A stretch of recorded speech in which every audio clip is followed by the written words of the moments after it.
membahas gimana sih cara menjaga kesehatan pembuluh darah kita lewat makanan gitu. Yang pertama adalah jeruk. Nah, sebenarnya jeruk ini untuk kesehatan pembuluh darah kita gimana nih, Dok? Kalau untuk jeruk memang bisa untuk membantu untuk membersihkan pembuluh darah kita. Kenapa? Karena jeruk sendiri itu golongan sitrus. Golongan sitrus dia mengandung salah satunya flavonoid yang namanya limonen. Jadi limonen ini efeknya adalah untuk antioksidan. Dan juga jeruk sendiri mengandung kadar vitamin C yang cukup tinggi.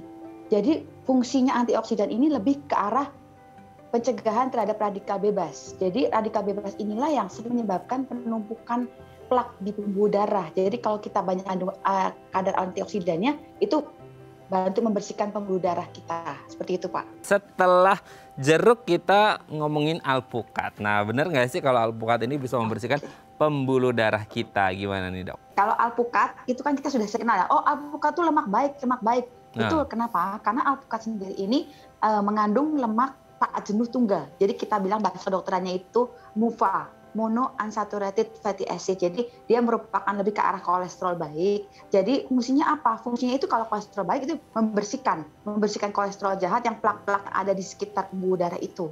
Seperti itu. Dan juga alpukat sendiri kandungan vitaminnya juga tinggi. Juga mengandung oleat, juga lutein. Jadi itu antioksidannya cukup tinggi. Tapi kalau kita makan alpukat juga porsinya nggak berlebih. Kenapa? Karena satu-satunya buah yang mengandung lemak cukup banyak itu adalah alpukat, seperti itu. Brokoli, nah ini sering kita temukan di sayuran seperti itu. Brokoli juga kadang-kadang ada yang di bening, dicapcay gitu ya. Ada yang direbus, dikukus, ataupun yang ditumis. Bahkan ada yang ya niatnya sehat tapi akhirnya digoreng pakai tepung supaya crispy gitu. Juga kan banyak juga gitu, Dok.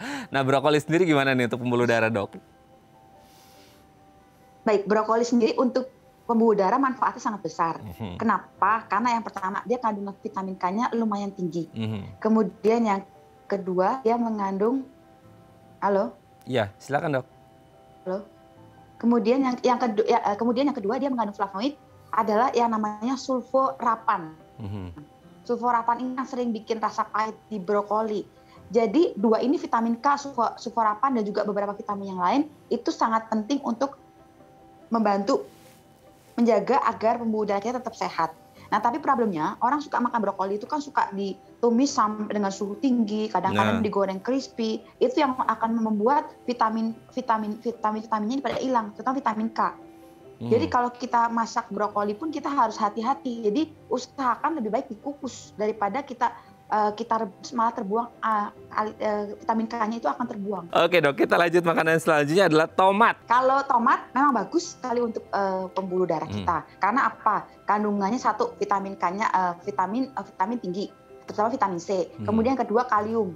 Kaliumnya juga tinggi. Kemudian yang ketiga satu lagi jangan lupa itu fitokimianya adalah likopen. Nah, tiga ini sangat bagus sekali untuk pembuluh darah. Tapi problemnya tomat itu suka dibikin direbus atau ditumis sampai matang sampai layu seperti itu ya. Akhirnya apa? Fitokimianya hilang. Sebetulnya yang bagus itu kalau tomat kita lakukan namanya blanching. Jadi kita blanching itu akan mengaktifkan zat likopennya. Jadi zat likopennya itu akan lebih aktif. Jadi blanching itu kayak kita celup bentar air panas, celup, habis itu kita angkat lagi. Nanti itu akan aktif kadar likopennya seperti itu. Gimana, Dok? Tadi blanching tadi agak keputus. Tomat dimasukkan ke air panas sebentar atau gimana tadi? Di blanching. Kalau blanching itu jadi tomat itu dimasukkan ke dalam air panas sebentar, kemudian kita angkat. Kemudian kita kupas kulitnya. Itu kadar likopennya itu lumayan tinggi. Yang terakhir, Dok, adalah bayam. Nah, gimana untuk pembuluh darah?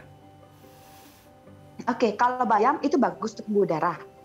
Tapi kita mesti hati-hati nih, kadang-kadang pada pasiennya dengan asam urat itu cukup hati-hati. Nah, bayam ini kenapa bagus untuk pembuluh darah? Karena dia mengandung fitokimia, salah satunya klorofil. Kalau bayam merah itu mengandung yang namanya antosianin. Nah, fitokimia ini bagus banget untuk sebagai antioksidan bagi pembuluh darah kita. Terus yang berikutnya, bayam sendiri itu bisa membentuk yang namanya nitrat oksida alami di dalam tubuh kita.